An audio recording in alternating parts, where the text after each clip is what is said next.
All right, welcome to M.A.S. Movies and Shows, and shout outs to all the chingones and chingonas out there. I am doing this video on both channels, M.A.S. Movies and Shows and Los Tres Chingones Boxing. I do not do movie reviews for Los Tres Chingones Boxing, but I'm doing it here because of the movie we're talking about. That is Big George Foreman. Big George Foreman, man. Real quick, I like George Foreman. I was not able to see, I wasn't alive to see the first half of his career, but I was around to see the second half of his career, which the movie covers both. Um, so I'll just let you guys know that, man. I was not alive to see, the Rumble in the Jungle and all that great stuff. But anyway, let's get into the movie. I went with my son to the AMC to go check this one out. And I was kind of expecting one thing, and I got something a little bit different in a good way. We'll get to that. All right, so Big George Foreman. Basically, the movie starts with good old George Foreman being raised in Houston, in Texas.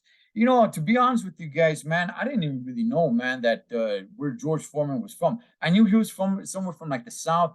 If I had to guess, I was gonna think something like Arkansas or something, but no, it was Houston, Texas. And he's a little kid, um, growing up poor, broke, with his siblings, with his mom, single mother raising kids. You got good old Big George, who was always a big kid. They made it pretty clear that that was it. He was always a big kid. He was never really like fit, just a big kid, man. And kids would kind of make fun of him for being big and fat and stuff like that. And he kind of had couldn't really control his temper. Would get into trouble. The movie moves pretty fast. It was pretty clear that George was never really a bad dude. He wasn't a bad guy. It's just the path he would choose to come up to try to survive. They're raised very poor, and he wouldn't purposely want to go out and harm people. But if he had to, if he had to jack somebody to do it, so he can have, something, then he would, right? But he didn't intentionally want to just go out and start harming people. He was always somewhat of a good-hearted guy, and you could kind of see that. At least that's what the movie is showing. At one point, he runs into Job Corps.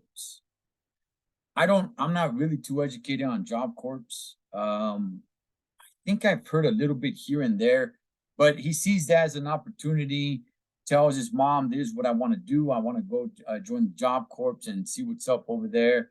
So that's what he does, man. And it's an important part of the movie because that is basically where he meets one of his good homies, and where he meets the person that introduces him to boxing, which is played by Forrest Whitaker. And man, I'll tell you guys, when he goes there, he stands out because he's, like I said, he's always been a big guy. So even as a young adult, he's still a big, massive dude. And he can see that he's not going to take any crap, right? And he can see that he's pretty intimidating.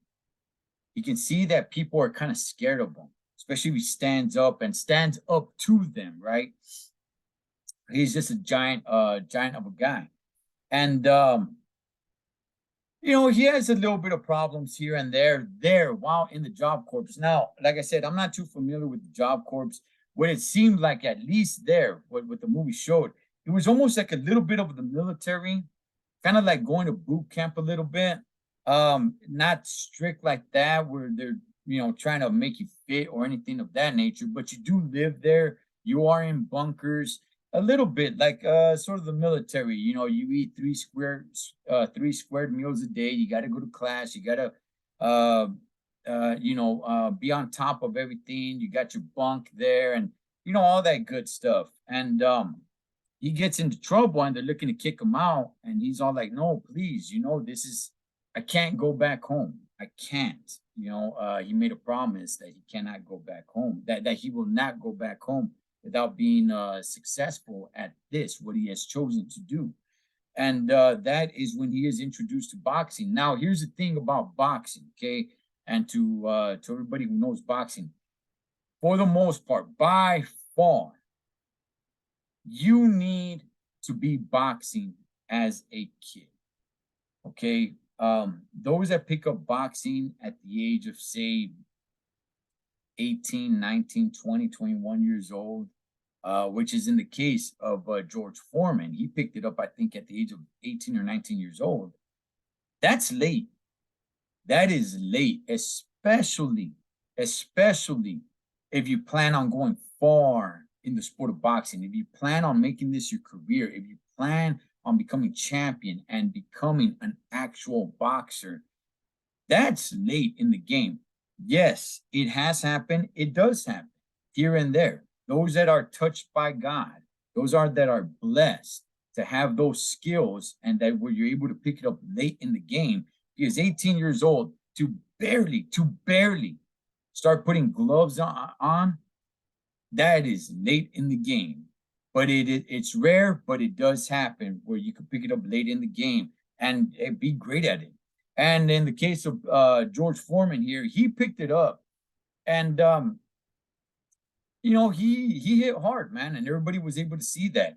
We hits the bag, and it's like, man, this guy's got some crazy power. He sees the article back in those days, man, reading the newspaper. He sees Smoking Joe Frazier, and he's all like, you know what? This is what I want to do. I want to become champion of the world. And everyone's like, hey, whoa, George, you're just barely learning. And he's all like, no, this is what I want to do. He sees the vision. And look, that's what he wanted to do. That he was set. He was set that this is what I am going to do. So they're like, look, if you're going to take it serious, let's take it one step at a time. And immediately, man, it's like, let's go to the Olympics. Let's do this. Let's do that, man. And they start. I don't want to run it down too much because I don't want to spoil it too much for you guys. But look, man, obviously, you guys know some of his career. He starts moving up. He starts doing his thing. Now, I do want to say, throughout all this, he goes back with his family and all that good stuff. And one thing that this movie is really about is about him and his relationship with God. In his early years of his life, he was not really much of a believer. He didn't really give too much grace to God. His mom was always on him. She was always on him about God, and Jesus and all that stuff, man. And he was just kind of like brushing it off his shoulders. Even when he got really successful, man, even when he was making a lot of money, there was even a part in the trailer, so I won't ruin it for you guys, but it's because it's already in the trailer. Then it's in the movie where she's all like, hey, you know what? Let's give thanks to God. Let's say grace for the food. And George Foreman says, Mom, I bought the food, not God. And that was kind of his life. That's the way he was kind of living. His first marriage, he was kind of abusing it a little bit. He got the money and he got the fame, he got the stardom. And hey, he's big George Foreman. He's one big mean cuss mofo, man. And he was not a bad guy, but just don't mess with me type of dude. And you could see that it's like it was easy to get under his skin, which is why when Muhammad Ali came around, Muhammad Ali had the kryptonite for George Foreman, and it's going to show it in the movie. Everybody already knows the results of the fight, so I'm not spoiling anything for anybody, right? Muhammad Ali wins the fight, obviously, but see, he had that kryptonite because George Foreman did not know how to control his emotions. Anything was getting under his skin. He's this big bad dude, man. He's big George Foreman that hits harder than anybody. right? And he knows that. And as soon as somebody gets under his skin, that's how he deals with it. He did not know how to deal with this, which is why what happened is what happened with the Muhammad Ali fight. Now, the whole thing was after this, did George Foreman get humbled? No, he didn't. He still wasn't humble. You know, he wanted a rematch. Muhammad Ali doesn't want to give him the rematch, at least not at that time. Later on, he did. But we'll get to that in just a second. At one point, George Foreman suffers another loss. He's in the locker room. You guys see it in the trailer. Have you guys seen the trailer? And he said he died, man, and that he met God. His whole world changes around, which is he becomes the man that you guys see standing behind me right here. And that just changes everything for him. Everything. He drops boxing, everything. That's when Muhammad Ali wants to give him a rematch. He tells Muhammad Ali no. That scene, I'm telling you guys, the scene with George Foreman at Muhammad Ali's house when they have that meet with one another at the pool area, that was just one incredible scene. Even if you guys know George Foreman's story, man, just seeing that was incredible to me. The conversation that they had with one another.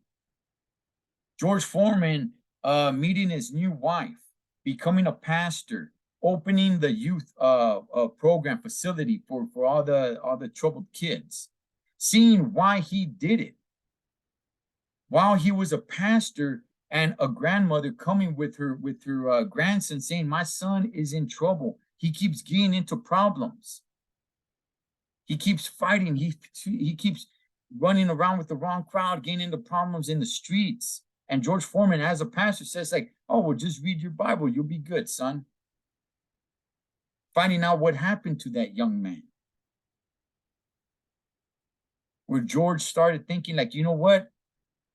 I need to do more. I need to connect with these kids instead of just telling them just read the Bible. And then his homeboy doing them dirty. You know, I don't want to spoil too much who does what. But I'm telling you guys, man, this movie was incredible. Okay. In the beginning, I'm going to say for like the first 30, 45 minutes, not that it was slow, but it wasn't really wowing me too much. It was wowing me enough to stay interested into the movie. Once we got into like the last 30 minutes, 35 minutes, I was like, wow, man, this movie is really doing it for me, man. This movie is really putting a good cherry on top to end it. I love this movie. I really do, man. It's over 2 hours long, but man, it is definitely worth watching. Now, I do want to say this. There was only one showing for the day that we went. That was at 7 o'clock, 7 p.m. in that whole movie theater. And I went 1 week after the movie was released. I don't think this movie's doing good. I'm being real with you guys. I don't think this movie's moving the needle. I was excited to go see this movie. We went, there was only one showing that entire day. The entire day, there was only one showing. And by the way, that movie theater was empty. It was my son, myself, and I think probably like 5, 6 other people in there in the entire theater. I don't think this movie's doing good in the box office. I don't think it's making much money, but damn it. Hey, man, this is one heck of a good movie. I really loved it, man. So I will encourage everybody to go watch it. Do you have to go watch it in movie theater? No, I mean, it's not one of those movies that you have to watch in theater. You could wait and watch it at home, but I will say, pay attention. It's one of those movies that you have to pay attention. Pay attention to this guy's journey, okay, coming from nothing, getting up there, and then losing it all again, and then having to get back up there. But except this time, he's doing it with God. He's doing it with Jesus. It's one heck of an incredible story, man. I loved it. And it just makes me love George Foreman even more because you know, he was one mean dude once upon a time, and then I come to know him as one of the guys of like, old good grandpa, who wants some burgers and stuff, man. But hey, man, to one Mr. George Foreman, shout outs to him. I love George Foreman, man. But that's gonna do it for the movie review. Definitely watch it. Definitely watch it. All right. So shout outs to M.A.S Movies and Shows. Shout outs to all the chingones y chingonas on Los Tres Chingones Boxing. I will leave the link to the other channel, depending what channel you guys are watching. If you guys are watching Los Tres Chingones Boxing, I'll leave the link for M.A.S Movies and Shows. If you guys are watching M.A.S Movies and Shows, I'll leave the link to Los Tres Chingones Boxing. I'll catch you guys on the next one.